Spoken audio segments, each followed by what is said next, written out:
ఈరోజు మనం చెప్పుకునే ఒక మంచి వాక్యం ఏంటంటే, మనల్ని నడిపించే దేవుడు. అవును ప్రభా తండ్రి, మీరెప్పుడు ప్రభా తండ్రి మమ్మల్ని నడిపిస్తున్నారు ప్రభా తండ్రి నైనా. అంటే దేవుడు మనల్ని నడిపించడమే కాదండి, ఆయన మనల్ని ఎత్తుకొని తిరిగి తిప్పుతున్న దేవుడు అండి. మన సృష్టికర్త మనల్ని రూపొందించారు. నీ నడకేదో నువ్వు నడు అని చెప్పలేదు. నేను నీకు తోడుగా ఉంటాను. ప్రతి వాగ్దానం ద్వారా మనతో ఎన్నో సార్లు మాట్లాడుతున్నారండి ఆయన. ఆయన ప్రతి వాగ్దానంలో కూడా నేను నీ తోడై ఉన్నాను, నీ చేయి పట్టుకొని నడిపిస్తున్నాను, నిన్ను ఎత్తుకొని తిప్పుతాను అని ఎప్పుడూ కూడా ప్రతి క్షణం. అంటే మనం ఎంతో కుంగిపోతూ ఉంటాం, మన బాధలను బట్టి, మన ఉన్న పరిస్థితులను బట్టి ఎంతో కుంగిపోతూ ఉంటామండి. కానీ మనం మర్చిపోతుంది ఏంటంటే, ఆయన మనతోనే ఉన్నాడు, మన వెనకాలే ఉంటారు, మన పక్కనే ఉంటారు, ఎప్పుడు మన చేపట్టుకొని నడిపిస్తూనే ఉంటారు. అది మనం మర్చిపోయి ఈ చిన్న చిన్న బాధలకి, చిన్న చిన్న కష్టాలకి మనం ఎంతగానో కృంగిపోతా ఉంటున్నాం. దేవుడు ఎంతో మందిని ఎంతో చక్కగా నడిపించారండి. మన జీవితంలో ఒక్కొక్కసారి ఎన్నో సందేహాలు వస్తాయి. ఏంటి ప్రభా తండ్రి పరిస్థితి ఏంటి తండ్రి, ఇదిగో శాలరీ రాలేదు, ఇంకా అలాగే పిల్లలు మాట వింటలేదు, ఏం చేయాలి ప్రభా తండ్రి నేనేసే, మా పరిస్థితులు ఏంటి, మా ఇదేంటని ఎంతో మనం బాధపడతా ఉంటాం. కానీ ప్రభా యేసయ్య తండ్రి, ఇదిగో దేవా, నన్నే కాదు నా పిల్లల్ని కూడా నువ్వే నడిపిస్తావని మనం ప్రార్థనా శక్తితో ఏ రోజైతే మనం ప్రార్థిస్తామో, ఆయన తప్పక మనల్ని విడవక నడిపిస్తారు. ఒక్కొక్కసారి అప్పుల బాధల నుండి ఎలా విడిపిస్తారయ్యా, అలాగే ఈ మేలుకరమైన జీవితం నేను జీవిస్తానా అంటే ఎన్నో సార్లు అండి. లైక్ ఎలా అంటే, ఇప్పుడు మనకున్న పరిస్థితి, గర్భఫలం కోసం ఎదురు చూసే వాళ్ళు ఉన్నారు, పిల్లల ఆరోగ్యం కోసం ఎదురు చూసే వాళ్ళు ఉన్నారు, ఇలా ఫైనాన్షియల్ ప్రాబ్లం కోసం ఎదురు చూస్తూ ఉన్నారు. ఒక్కొక్కసారి ఇంకింతేనా ప్రభా, ఇలా ఉండిపోతామా అని మనం అడుగుతూ ఉంటామండి. అంటే కొంతమంది, చాలా మంది ఇప్పుడు డైవోర్స్ అయిపోయి సింగిల్గా ఉన్న వాళ్ళు ఉన్నారు.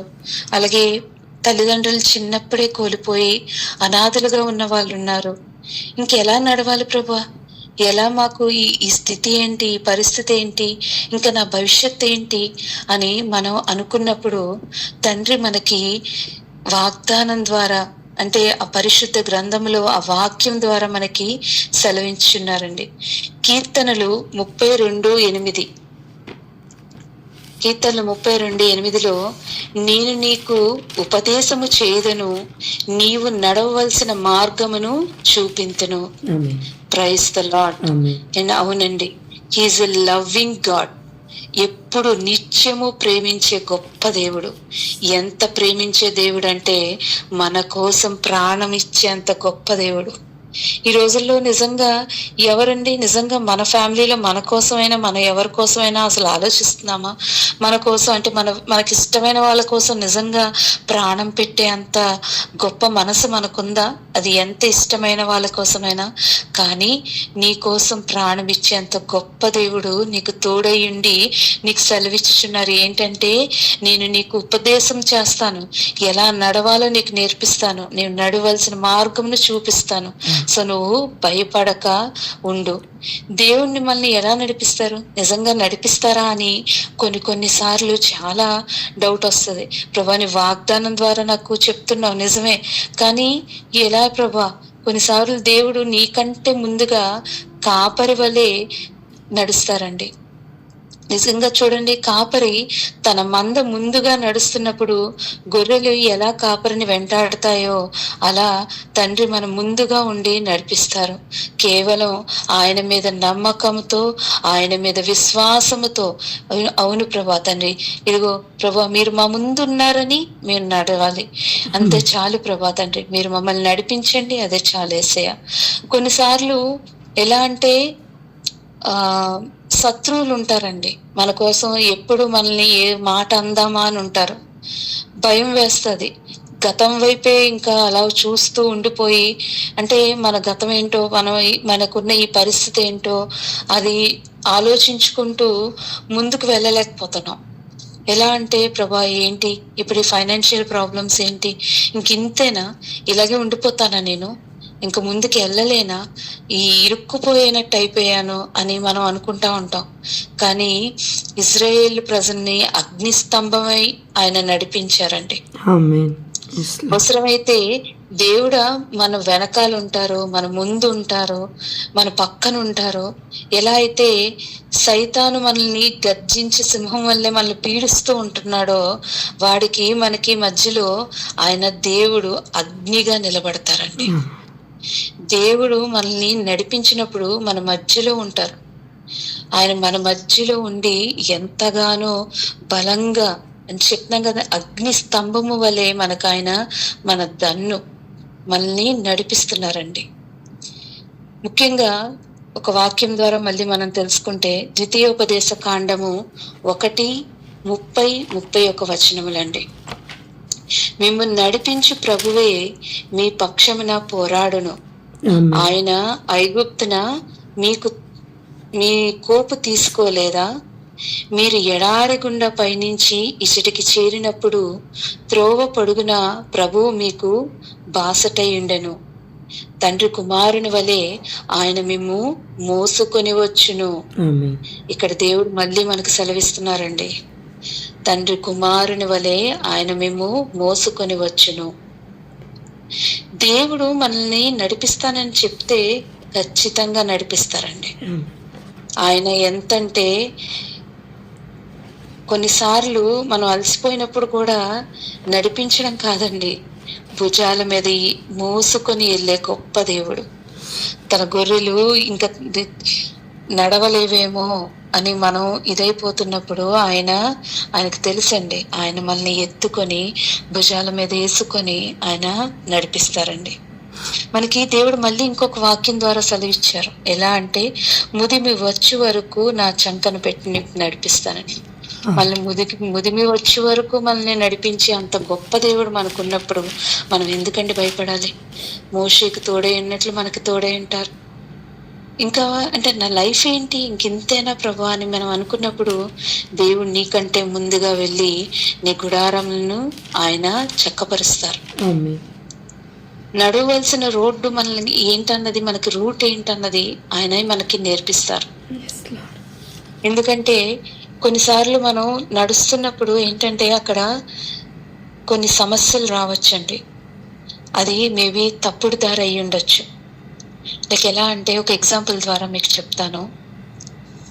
ఒక తండ్రి ఒక కుమారుడు, వాళ్ళిద్దరూ ఒకరోజు వేటకెళ్ళారండి. వేటకెళ్ళినప్పుడు కుమారుడు అంటాడు, తండ్రి నాకు కూడా వచ్చింది కదా, సో ఈసారి నువ్వు నన్ను చూస్తా ఉండు, నా వెనక ఉండి నువ్వు చూస్తా ఉండు, నేను వేట చేస్తాను అని ఆ కుమారుడు చెప్తాడండి. చెప్పినప్పుడు ఆ కుమారుడు ఒక జింక కనబడగానే వెంటాడుతాడు. ఎంత వెంటాడతాడంటే దాన్ని పరిగెట్టుకుంటూ తరుముకుంటూ ఇంకా వెంటాడుతూ ఉంటాడు. ఆ కుమారుడిని అలా వదిలేయలేదు. ఆ కుమారుడు వెనకాల తండ్రి కూడా కుమారుని వెంటాడుతున్నాడు, కుమారుని వెంట పరిగెడుతున్నాడు. అయితే ఇంకా ఆ వేటాడే సమయం వస్తుంది. ఇంకా దగ్గరికి ఇంకా తన పానం కూడా తీసుకున్నాడు. వీళ్ళని ఇంకా పెట్టి ఇంకా కొట్టేస్తాడు అనమాట. ఇంకా ఆ కొట్టేసే టైంకి తండ్రి ఏం చేశాడో తెలుసా అండి? ఆ కుమారుడి యొక్క కింద కాలి భాగం, మడమ భాగంకి ఒక బాణం వేశాడండి. ఆ కుమారుడు మడమకి బాణం వేసరికి ఏమవుతుందండి? ఆ కుమారుడు పడిపోయాడు. పడిపోగానే వెంటనే వెనక్కి తిరిగి తండ్రిని అడిగాడండి, తండ్రి ఏంటి మీరు ఇలా చేశారు? నా మీద నమ్మకం లేదా? నేను ఇంకా జింకను ఇంకా దాన్ని ఇంకా నేను కరెక్ట్గా నా బాణం వేసే టైంకి అంటే నేను ఇంకా దాన్ని వేటాడేస్తాను. ఇంకా నేను ఆ టైంకి మీరు నా కాలికి బాణం వేసి నన్ను పడదోస్తారేంటి? నేను అది తీసుకుంటాను కదా, ఆ సక్సెస్ నేను తీసుకునే టైంకి, నన్ను కరెక్ట్ గా సక్సెస్ తీసుకునే టైంలో మీరు నన్ను పడదోస్తారేంటని ఆ కుమారుడు అడిగినప్పుడు తండ్రి అంటాడండి, ఏమంటే, కుమారా, నీవు కేవలం ఆ జింకను మాత్రమే చూస్తున్నావు, నీ టార్గెట్ ను మాత్రమే చూస్తున్నావు, కానీ నువ్వు వెళ్ళే దారిని నువ్వు గమనించుకోలేదు. నేను నీ కాలికి ఆ బాణం వేయకపోయిండుంటే ఆ ముందర ఒక పెద్ద వాగు ఉంది, ఆ వాగులోని నువ్వు పడిపోయేవాడివి. ఆ వాగులో నువ్వు పడిపోతున్నావు కాబట్టి అది నిన్ను రక్షించడం కోసం నేను నీకు కాలికి చిన్న దెబ్బ మాత్రమే తగిలించాను. అవునండి, మన దేవుడు మనల్ని ఎన్నోసార్లు ఇంకా తండ్రి సక్సెస్ కి దగ్గరైపోయాము అన్నప్పుడు కూడా ఒక్కొక్కసారి మనల్ని పడేస్తా ఉంటారు. అప్పుడు మనకి ఎంతో బాధ అనిపిస్తుంది. ఎలా అంటే, తండ్రి ఏంటి ప్రభా, ఇంకొద్దిగా ఉంటే నేను అది పొందుకుంటాను కదా, నువ్వెందుకు ప్రభా నాకు ఇప్పుడు ఈ టైంలో అని మనం అడుగుతా ఉంటామండి. కానీ ఆయనకి మనకన్నా గొప్ప ప్రణాళిక చేసే గొప్ప దేవుడు, మనకు తోడై ఉండి ఎప్పుడు కూడా మమ్మల్ని నడిపించే గొప్ప దేవుడు. సో ఒక్కొక్కసారి ఇప్పుడు ఆ బాణం అప్పుడు వెయ్యకపోతే అప్పుడు మనం ఏమయ్యే వాళ్ళం అండి, ఆ వాగులు పడి చనిపోయే వాళ్ళం. అంటే మన దేవుడు ఏంటంటే, ఆ వాగులు పని చనిపోయే కన్నా చిన్న దెబ్బతో నా బిడ్డని రక్షించుకుంటాను అని మనల్ని ఒక్కొక్కసారి మనల్ని ఆపే దేవుడు. అంత గొప్పగా మనం ఎంత అంటే, మనకి ఎంత సామర్థ్యం ఉన్నా, ఎంత సక్సెస్ ఉన్నా, మనం ఎంత పరిగెడతా ఉన్నా సరే ఆయన మనల్ని విడిచిపెట్టడండి. మన వెనకాలే ఉంటారు, మనల్ని ఎక్కడ పడిపోకుండా మనకి తోడై ఉంటారు. మనకి ఎప్పుడు కూడా అంటే, అలనాడు మోషే ప్రార్థించగా తనకి తోడై ఉన్నారు, యాకోబు ప్రార్థించగా, అబ్రహాము ప్రార్థించగా దేవుడు నడిపింపును కోరుకున్నారండి వాళ్ళందరూ. ఈరోజు తండ్రి ఏదో నువ్వు ఇచ్చే నీ దీంతో అంటే నాకున్న బలముతోనో నాకున్న శక్తితోనో అని అడగలేదండి. వాళ్ళ ముగ్గురు కూడా ఆయన నడిపింపునకు కోరుకున్నారు. ఆయన నడిపింపు కోరుకున్నారు కాబట్టే ఈరోజు మనకి వాళ్ళు ఒక దీనిగా ఉన్నారు. ప్రభా, మనం చాలా సార్లు ఎలా అంటే, ఇప్పుడు నిజంగా చెప్తున్నానండి, ఎవరి వరకో కాదు, నేనే ఉన్నాను నిజంగా. నా పరిస్థితి ఏంటో నాకు తెలుసు. ఈ ఫైనాన్షియల్ ప్రాబ్లమ్స్ లో ప్రతిసారి కూడా మనం ఒక్కొక్కసారి ఏంటంటే, ప్రభా దేవా తండ్రి ఈ మనీ ఇంత కావాలి, ఇది క్లియర్ అయిపోతుంది, అది కావాలి, అది క్లియర్ అయిపోతుంది అని అడుగుతా ఉంటాం. కానీ వద్దండి, డబ్బు ఇవ్వు, అది ఇవ్వు, ఇది ఇవ్వు అని అడగడం కాదండి. ఒక్కటే మాట, నీ ఆలోచన చేత నన్ను నడిపించు. అవును ప్రభా, with your council you lead me తండ్రి. అవును ప్రభా, ఇదిగో ఒక్క ప్లాన్ ప్రభా తండ్రి, నేను మనకెప్పుడు అంటే ఆయన మన కోసం ప్రతిదీ కూడా ముందే ప్లాన్ చేసుకుంటారండి. నిజంగా మనకి నెక్స్ట్ మినిట్ మనం ఏం చేస్తామో మనకు తెలియదు, కానీ ఆయన గర్భమును రూపొందించక ముందే మన గురించి ఎప్పుడూ ఆయన ప్లాన్ వేసుకున్నారండి. నా బిడ్డ ఎలా ఉండాలి, ఎలాగా నేను అని ఎప్పుడు ఆయన ఆశపడుతూ ఉంటారండి. ఇప్పుడు మనం చూడండి, మన బిడ్డల కోసం అది చేయాలి, ఇది చేయాలని మనమే ఇంత ఆలోచిస్తున్నామే. ఆ పరిశుద్ధ తిరు హృదయంలో ఆయన చెంత ఉన్న మనము ఇంకెంత గొప్పగా ఉంటాం. సో ఎవ్వరూ బాధపడద్దండి, కేవలం ఒక్కటే ప్రార్థన, ఆయన ప్రార్థించే శక్తిని మనకు దయచేయాలని అడగండి.